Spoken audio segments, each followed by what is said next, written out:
O vídeo de hoje é sobre kitnetite, aquela loucura que acomete as pessoas que enxergam o caminho da renda passiva.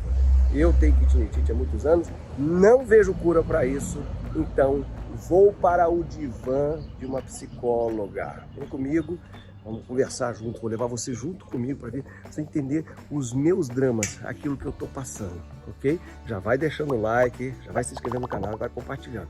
E comentário lá na frente, bora lá!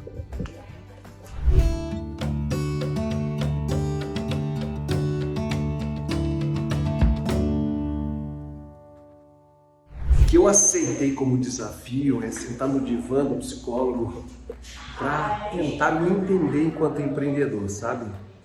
E vou me expor mesmo. Oi, doutora Raquel? Prazer. Obrigado, doutora. Posso entrar? Pode entrar, fica à vontade. Obrigado. Aqui que é o seu consultório, doutor? Isso. Eu tenho tantas questões para trazer. Fica à vontade. Eu quero, na minha pessoa aqui, trazer a pessoa, o pessoal que me segue aqui, e poder ver se eu trato um pouco a minha cabeça, porque é muita confusão na minha cabeça, é muita macarronada, é assim, é pensamento subindo aqui no ombro, sabe? É normal isso? É normal. Muita agitação mental. Eu quero fazer kitnet, eu quero fazer kitnet, eu quero fazer kitnet, eu fico pensando, bom... Então vamos organizar esse pensamento, né? Tá bom.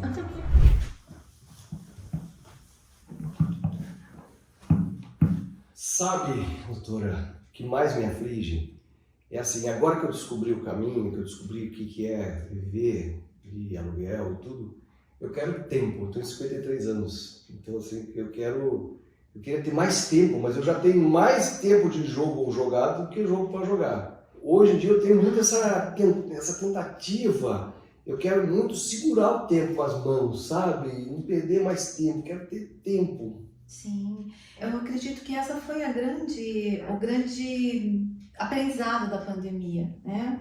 Nem todo mundo entendeu, mas nós tivemos a limitação da liberdade, a gente perdeu a liberdade, mas a gente ganhou muito tempo. E descobrimos que a gente não sabe lidar com o tempo. Angustia ficar com tanto tempo.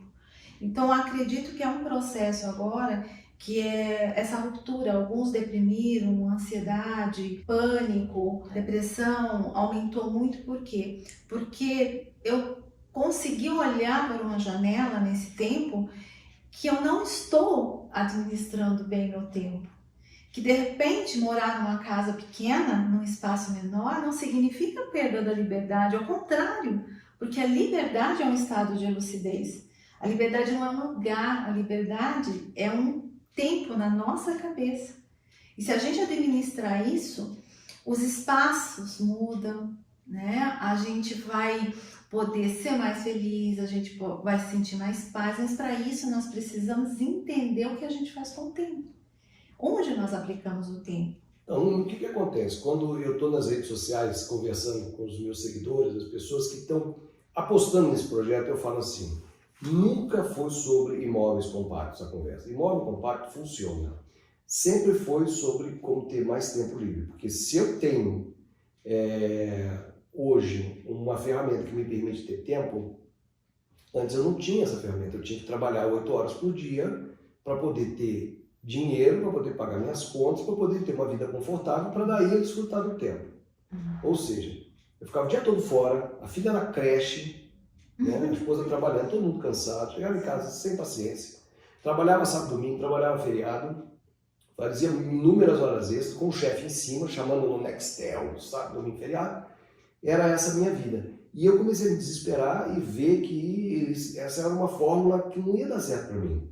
Por quê? Porque não tem aposentadoria de 20 mil reais me esperando pelo governo, assim, alguma coisa me charia. E aí, quando eu chegasse, com sorte, aos 65 anos, que eu me aposentasse, eu ia ter um salário pequeno, a saúde já não tão boa, quer dizer, viajar, conhecer o mundo, não seria depois de 65 anos. Então começou a me gerar muita angústia. Eu comecei a fazer obra, e muitas pessoas perceberam como é que funciona, o pessoal veio treinar comigo, veio receber mentoria, as pessoas estão meio que alcançando uma libertação, né? Mas é uma libertação por meio de ter um recurso mínimo para respirar. Exatamente, você falou uma coisa importantíssima. O que você descobriu, César, é que você era escravo. Se a gente lembrar lá atrás, bem lá atrás, os hebreus, como é que eles eram escravizados? Como as pessoas eram escravizadas? Rouba o tempo delas e dá trabalho. Eles tinham que fazer tijolo, tijolo, tijolo, tijolo, né? Naquela época, que não é diferente agora. Então, o que acontece? Você descobriu que você estava escravo, não do tempo, mas de como você administrava e onde você empregava esse tempo. Então, essa lucidez, né, pera um pouco, não precisa ser desse jeito, já é uma quebra de uma camada onde você já começa a enxergar que você não é tão livre assim. Então, você está propondo essa busca dessa liberdade por um meio, uma ferramenta, né? Mas é essa busca da liberdade. Então, por isso que eu entendi que você fala, não estamos falando de imóveis compactos, estamos falando de liberdade. Mas o que é a liberdade? É saber administrar o seu tempo, é saber aplicar o seu tempo naquilo que você quer, naquilo que você precisa. E isso leva a um processo de propósito da vida, né? Que daí você vai ter tempo para fazer realmente aquilo que você gostaria de fazer. E gostar de fazer não quer dizer eu vou fazer só o que eu gosto. Senão a gente tem vontade, César, mas a vontade é um desejo que para logo. É muito mais que isso, né? É quando você desenvolve uma liberdade de escolha, entendeu? Então a vontade, que vontade de construir, ela é o start. Mas para te manter nisso, você tem que ter um propósito maior, que é a liberdade. Pois é. Então, eu acho assim, que não existe na psicologia, em lugar nenhum, o nome que a gente aqui, eu e o pessoal que me segue, que a gente atribui ao que eu estou passando. Eu estou sofrendo de kitnetite, só já ouviu falar. Não. Kitnetite é assim, você faz uma kitnet, você aluga, você fica feliz, você recebeu aluguel. Aí você quer fazer mais uma. Porque é um produto que você faz e ele vende. É como se eu tivesse um produto todo mundo quer comprar. E eu fico feliz. Então é um gatilho de satisfação, uma saciedade de poder. E quando eu não tenho para entregar, eu fico angustiado. Porque tem mais gente querendo kitnet.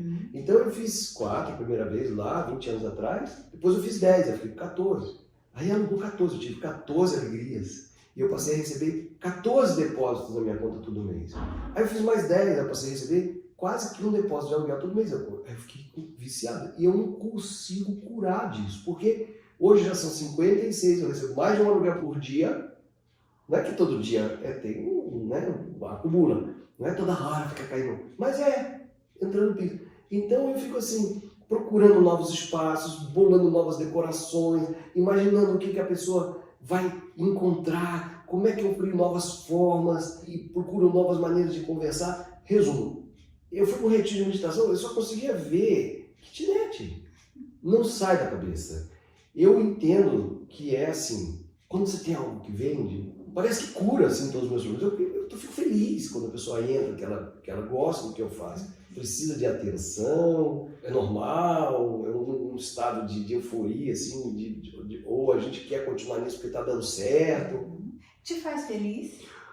Então tá tudo certo. Mas eu fico feliz até com os problemas que eu tenho. Quando eu não tenho um imóvel e tem gente querendo, tá tudo lotado, eu fico, aquela angústia, mas eu sinto prazer nessa angústia. Isso porque você está transformando o problema, que seria a escuridão, em luz. Então tudo na vida que a gente for fazer, que a gente colocar essa energia, seja o problema que for, ele vai ser para aprender. Então a gente nunca perde, tudo o que acontece com a gente, às vezes a gente olha e imagina que é uma perda, às vezes um pedreiro que deu problema, um material que não chegou, né, falando aí da tua área, mas isso pode ser um aprendizado. Se você transformar tudo na vida, né, que acontece com a gente transformar em aprendizado, é esse o propósito da vida, seja no trabalho, seja nas relações, né? Seja na construção. Não é que precise ter um remédio para isso, não. Se eu continuar... A única coisa que eu vigio muito é para que eu não fique muito apegado materialmente. Não chega a ser um apego material, né? Mas porque eu quero ter segurança material. Existe a segurança material, existe o propósito da vida que isso traz. Então, o que você está levando? Você está ensinando pessoas, você está passando conhecimento, Então, se você está nesse movimento, você está levando muito mais do que só o bem material. Você está passando uma ideia de libertação para quem está te acompanhando, né? Se a gente olhar por esse lado. Mas eu tenho uma preocupação. Quando eu falo que eu vou entrar na renda passiva, eu tenho os meus pilares. O que é os meus pilares? Tempo com a família, tempo com as pessoas que eu amo. Olha que interessante, as coisas que eu mais aprecio, já fiz vários exercícios, as coisas que eu mais aprecio, elas não custam muito. Ginástica, cuidar do corpo, melhorar a saúde, prestação da academia R$100, comer melhor, cozinhar. Aquilo que eu compro que vem embalado é muito mais caro do que aquilo que vem embrulhado. Então, poder comprar uma vagem, um jiló, um quiabo, preparar com calma um prato com mais refogados do que com frituras. É mais barato ainda, mas eu preciso de um tempo para preparar minha própria comida. Terceiro, cultivar a mente, que é a meditação, a leitura, a contemplação, o deslumbramento, a observar a natureza. É de graça. Então, são essas três. E a outra, que é exatamente isso. Qualidade de tempo com as pessoas que eu amo. Tudo. Mas custou muito caro chegar nisso, porque eu precisei comprar o tempo, né? Porque qual foi a escravidão? Qual foi a amarra da escravidão que eu percebi? É o carro zero, que quando eu podia comprar um carro zero de 30 mil, eles lançaram de 80. E aí eu passei a querer o Honda Civic de 80, o Corolla. Aí agora eles lançaram o carro de 300. E eles lançaram de 500. E as pessoas ficam fazendo serão, hora extra, para trocar, para pegar a casa mais bacana, financiada. Tudo. Qual que é hoje o grande grilhão da sociedade? É o status, necessidade de aceitação, de ser visto como alguém importante. Isso está acabando com as pessoas. E isso também, eu acho que a pandemia trouxe uma quebra nisso. Muitas pessoas conseguiram romper e perceber, assim como você percebeu, que a intenção do trabalho pode ser outra, né? Dá para viver com menos e, portanto, não ficar tão apegado ao emprego, ao trabalho, porque as coisas importantes... Quais são nossos valores, né? E eu ainda brinco muito, eu falo assim, que engraçado que o que vem de Deus é de graça. Como assim? Ninguém se preocupa de ter que comprar um gole de ar, por exemplo. Peguei, é de Deus, é o que me mantém vivo. E água para beber, né? E eu falo sempre assim, o universo, Deus, como, né? Cada um dá um nome, né? Deus tem 72 nomes. Ele tá ali, ele tá oferecendo. 73, que esse não falar, Deus é o cara. O cara lá de cima. Então, o universo dá tudo. A prosperidade é para todos. Mas você precisa do esforço de levantar a mão e pegar. Se você não fizer esse esforço, Deus não vai jogar no teu colo. É verdade. E vai jogar no colo daquele que tá com a mão esticada. É o esforço mínimo. Exatamente. Eu falo também, doutora, não sei se é um caso psicológico, eu falo assim, ponha-se em movimento. Isso. Quando a pessoa fala assim, eu não tenho dinheiro, tem muita gente que vem assim, eu não tenho dinheiro. Mas ninguém não tem, a maioria não tem. E como é que aquele que não tem chega lá e o outro que declara que não tem? Aí o outro fala assim, tem renda muito caro na minha cidade tem muita kitnet, na minha cidade tem pouca kitnet, não vai dar certo. Tem gente que parece que carrega isso consigo, acho que para qualquer coisa. Eu acho que a pessoa que pensa assim, ela precisa transformar o pessimismo, até o pessimismo a gente pode transformar em algo bom. Por quê? Se a gente olhar aqui, se existem os aviões, os navios e não cai, não afunda, é porque teve um pessimista lá. Mas é saber usar o pessimismo para olhar para todas as possibilidades que podem dar errado e você buscar um caminho para fazer o certo. Quando o pessimismo ele impede você de avançar, aí é uma paralisação. Você está paralisado diante do medo de errar. Nossa, gostei. Mesma coisa, vai pular uma poça d'água na rua, se eu não pensar que eu posso pisar na poça, eu não calculo direito o salto. Exatamente. Né? E tem um otimismo que me preocupa também. Também. É aquele que viu o caminho E ele vai com tanta força que aí começa a brigar com a família, porque a esposa não está vendo, ou acha que tem que ser com mais calma. Aí começa a dar desavença. Eu fico muito triste quando tem desavença na família por causa do projeto da renda Você passiva. lembra que a gente falou da lucidez? Uhum. São camadas. Então, entenda camadas como dimensões. São várias dimensões emocionais, né? Então, aquilo que você de repente viu, o teu parceiro, tua parceira pode não estar vendo porque está numa outra dimensão. Não quer dizer que é menor ou maior, mas só está em outra dimensão, não é? Então, a partir do momento que você vai trazendo elementos, que você vai mostrando algum resultado, essa pessoa ela pode entrar nessa dimensão e olhar. Mas se você tem essa lucidez ou conseguiu essa lucidez, a tua obrigação é tentar mostrar para o outro e não obrigar o outro que existe luz nessa escuridão, porque o outro não está vendo. Mas geralmente pelo medo, pela insegurança, por várias questões que já deram errado, geralmente é o medo, né? Mas, por exemplo, minha esposa, Patrícia, eu quero fazer um negócio. Eu falo assim, você mandou o documento lá para o banco para a gente pegar empréstimo? Ela, vou mandar. Aí eu, tá bom. Aí passa mais um dia. Eu já sei, você já falou, tá bom. Não falo nada. Aí eu falo assim, você quer alguma ajuda com o documento? Para, gente! Aí eu falo, como que eu quero pegar aquele empréstimo para fazer mais que tiver? Só falta mandar um documento que tá com ela não manda, aí eu fico... E o que você pode aprender com ela? Então... A paciência, né? A controlar essa ansiedade. Não é nem controlar, é dominar, porque controle é a ansiedade. E a pressa, né? Você acaba, às vezes, passando por cima de coisas importantes. Então, esse tempo que ela acaba não intencionalmente fazendo você esperar, não intencionalmente no sentido, não é para te fazer esperar, né? Você precisa usar isso como um aprendizado também, né? E talvez pensar em coisas que não veio ainda. É lógico que tudo tem um limite, né? Tem pessoas que vão enrolar e não vão fazer, né? Então, é o limite da gente perceber qual a intenção do outro. Já sei, vou falar assim para ela. Vamos colocar uma data, você me dá o documento, que está lá na sua pasta. Mas tudo bem, não deixa só para vocês, não é um dia e um horário. Isso, talvez funcione. A minha mulher me entende, né? Mas ela é o pé no chão, ela é importante. Senão eu pego todo o dinheiro que tem no banco para fazer apartamentos. Exatamente. Todo o dinheiro tem que ter esse equilíbrio, né? Uma relação é muito bom, às vezes é muito complicado administrar uma relação onde tem eu falo que tem um engenheiro e tem um arquiteto, né?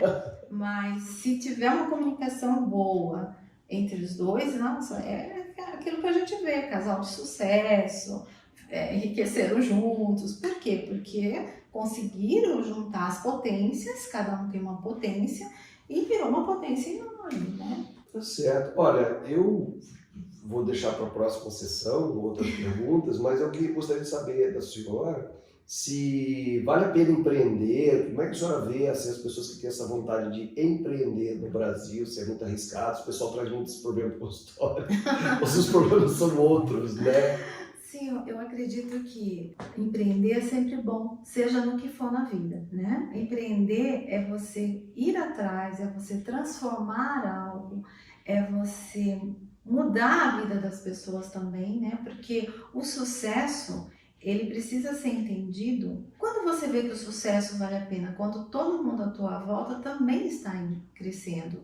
As pessoas que te seguem, as pessoas que fazem parte de um círculo, também está nesse processo de prosperidade, né? De empreender, de crescer. Então, empreender sempre é algo bom. O que precisa é ser pensado, ser conversado, né? Mas isso é sempre positivo. Tá ótimo. Última, antes de encerrar, vai dando seu like, se inscreve no canal, ativa o sininho de notificações, deixe seu comentário. Eu preciso carregar uma coisa comigo durante todo o processo, né? Que é o bem-estar. Não deixar de ter a consciência do momento presente, de que não é tanto o chegar na renda passiva, mas toda a jornada. Eu tenho dito muito isso para as pessoas. Existe alguma ferramenta da gente não se perder nas atribuições do dia a dia, assim, e acabar perdendo o equilíbrio emocional? Bom, a primeira coisa importante na vida é o planejamento. Já que nós não temos controle de nada, a única coisa que o universo nos deu é a capacidade de planejar. Gostei. A gente não fica muito... Visualizar como vai ser o dia. Isso, exatamente. Visualizar, planejar e se conhecer. Então, o autoconhecimento é algo que sempre vai fazer com que você entenda como funciona a tua mente e aí você consegue planejar melhor, investir melhor, seja numa relação, seja numa construção. Quanto mais você se conhecer, mais domínio você tem de tudo, né? Tá certo. Doutora, muito obrigado. Pessoal, a gente fez uma brincadeira aqui com a doutora Raquel. É uma amiga de longa data, é uma entrevistada minha da televisão. Deixa eu sentar direitinho, isso aqui é só uma encenação.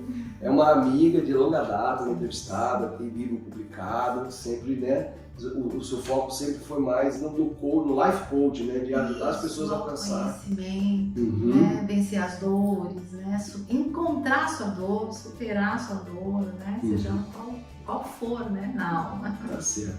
Muito obrigado por me ajudar a fazer essa reflexão para as pessoas que querem empreender no Brasil. É caso de terapia mesmo, todo mundo precisa ter acompanhamento, manter a mente Se tá equilibrada. errado, né? Tem depressão, então precisa Sim. planejar bem. E até aproveitando, né, que muitos seguidores falam assim, quando eu entendi que eu poderia construir alguma coisa, uma renda, eu saí da depressão imediatamente. Eu tenho uma interpretação que é assim, a pessoa por ter descoberto uma capacidade de expressão, ela libertou uma coisa que estava fazendo mal para ela. Não sei se tem uma visão clínica para isso, mas é uma intuição. Sim, lembra que nós falamos da liberdade, da escravidão, né? E que hoje a escravidão é o tempo, né? O teu tempo sendo roubado, seja por coisas que você fica horas lá e fala, poxa, perdi um tempo isso e não era para perder. Então, se a gente pensar que a liberdade é isso, né? Eu entendi. Não tem problema, que eu falei assim, o fato de a pessoa não ter depressão porque ela começou a se expressar numa obra, muita gente, tá? Não é brincadeira, mas, cara, não acabou minha depressão, tá? Sem saber o que fazer. A pessoa está aprisionada na falta da opção. Então, quando a gente se torna escravo do tempo, você descobre que você pode usar seu tempo sem medo de uma outra forma. Eu sei que é uma transição, né? As pessoas vão fazendo uma transição para chegar lá. O empreender faz com que ela se sinta bem, produzindo. E tem a ver com o propósito de vida, porque embora a gente está falando de uma coisa material, mas tem também esse lado emocional, que é levar felicidade, levar bem-estar, né? Hoje em dia, se você for ver, é muito valorizado essa questão da natureza, essa questão, né, no ambiente da nossa casa. Por quê? Porque a casa é o útero lá na Terra, né? Então a gente tem que estar bem com isso. Então, empreender nessa área é uma coisa que vai sim ajudar muito a você ter um bem-estar, a melhorar alguns sintomas, que às vezes é só pelo fato de você não estar produzindo. Né? Tá bom. Valeu! Olha aí, like, comentário, participação. Estamos sempre aqui tentando trazer alguma coisa bacana para a família brasileira empreendedora. Tá bom? O Brasil precisa muito do nosso trabalho. Valeu!